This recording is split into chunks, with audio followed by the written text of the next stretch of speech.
Anyway, going over the Vampire Count's army, we have a mass of zombies. Looks like 4 zombos. Backing them up, we have 3 Graveguard, one of them being the Arwar Stearnsman. As well, we do have a single Crypt Ghoul deployed on the right flank. Yeah, just one. Interesting. Seems they could be a good unit here to shoot through some skellies, but of course the glass cannon can quickly. And now backing up this undead front line, we have 2 Cryptors. It's like 1 Vargal, as well we have a Terragoose in the air.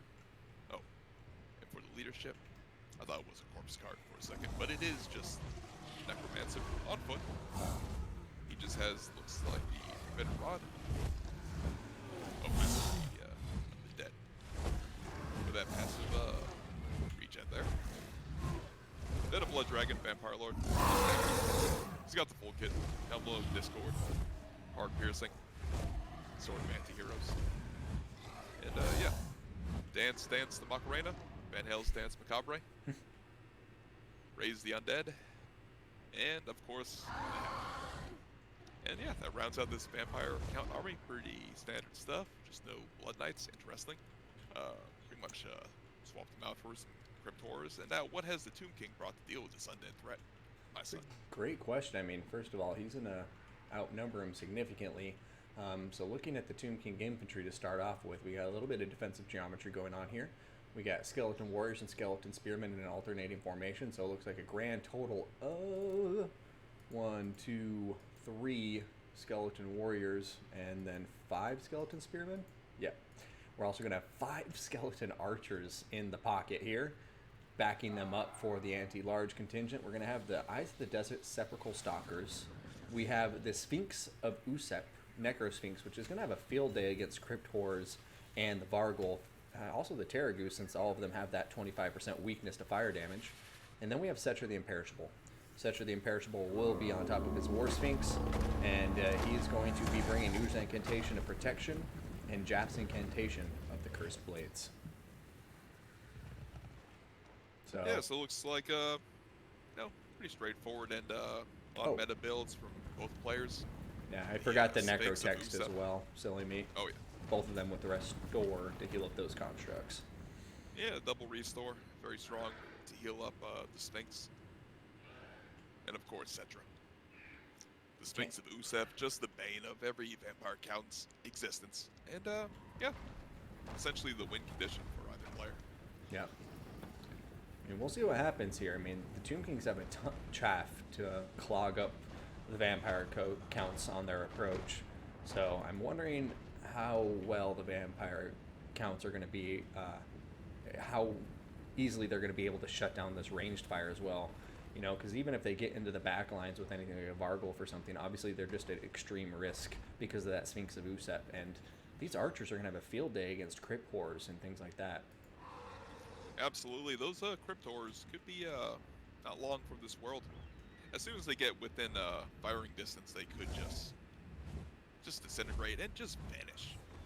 Just be absolutely deleted from the game. So it'll be difficult to deal with this archer backline here. But a few good breaths from the Terragoose and the Blood Dragon should do really well. Because if we can arrive in a late game with the Graveguard still alive, chewing through the remaining skelly chaff, then maybe they can bring down the Sphinx. But it will be difficult.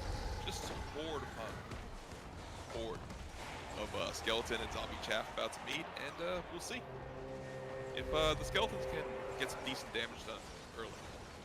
They'll be in a very good spot. Yeah, and archers are firing away, targeting the Crypt Horrors and the Vargulf, and the Sphinx of Usep is on top of these Crypt Horrors, and holy hell, one shot and he's just dishing out so much damage. It's insane. He should be careful though. The Blood Dragon Lord is a very strong combatant though, and he's looking to pay back that damage here. Oh yeah. It's like this is kind of bad though. Everything's going to the front. He needed rear charge. It's pretty good. Yeah, I mean, the Sphinx of Usep is taking quite a lot of damage now. Archers are firing in, supporting it, but yeah, it needs to get back through its own friendly lines, and it looks like it's going to be doing just that. Yeah, but he's got an incantation of protection on it. Needs to get a few restores on it as well. And it's like, yeah, first restores on it. Nope, not yet, actually. There it goes. First restore, I believe. No, Jazz incantation of Cursed Blades. Yeah, so that's some passive healing, but still, he needs to get those restores on it. Fast. Yeah, it looks like the Necrotechs are both rushing over there to try to help out with those restores. But yeah, Slippery, Sphinx of Usep going to be pulling back, and all the while, those Crypt Horrors were just getting devastated. Oh, he's going on to the Vargulf here. Looks like he feels pretty confident to take down the Vargulf with that extra fire damage. But yeah, he needs to be working with Cetra and the Eyes of the Desert, clearly. Not good. Which he's taking a lot of early damage, and could be pretty bad for the King of Lake, but looks like he's still a lot of Skelly Chaff line, and it's doing pretty well. Yeah, no, and going over to the right flank, you know, Crypt Ghouls shredding the Spearmen. Zombies tying down the Skeleton Warriors, but once these Crypt Ghouls finish off this last little bit of the Spearmen, they're going to be a huge threat to the back line. And like you said earlier, those Grave Guard are just performing so well. You know, Tomb Guard would really be the only thing that could effectively go against them. Soothsayer, thank you so much for the subscription. That one wasn't gifted, and I love you, man. Thank you. Okay. But yeah, this is a big blob fight here in the center. You know, we have a crumbling Terrorgeist. Vargulf is now fighting Cetra the Imperishable, and the Blood Dragon Vampire Lord looks like he may be trying to get in position to do rear charge, but now Vargulf's getting double teamed, Romulan. That's no bueno. Indeed, and look at the Sphinx. He's healed up about 2k HP from those restores. That's massive. And it's key. These Skellies could shoot the Crypt Ghouls apart if they actually just turn their sights upon them. But it's like, yeah, those Crypt Ghouls could be a massive late game tool if they can shut down those archers. But yeah, it looks like it will still devolve into, oh no, with this Vargulf though, actually, yeah, this is huge. I mean, it's been effectively gooned. Yeah, it's done. Vargulf is dead. Laying there with his big old bat hands, dead as a doornail. And Blood Dragon Vampire Lord and the Terrorgeist have just kind of switched their attention to the other flank as far away from Cetra and the Sphinx of Usep as possible. Oh no. Oh man. Like the Eyes of the Desert though. Look at this. This could end this Terror Goose and win the game for the Tomb Kings. But, yep. Okay, so the Slippery Goose looks like it's going to be a Slippery Goose with an invocation to heck. Goose. And now, you know, these Crypt Ghouls are just shredding through the Skeleton Archers as well.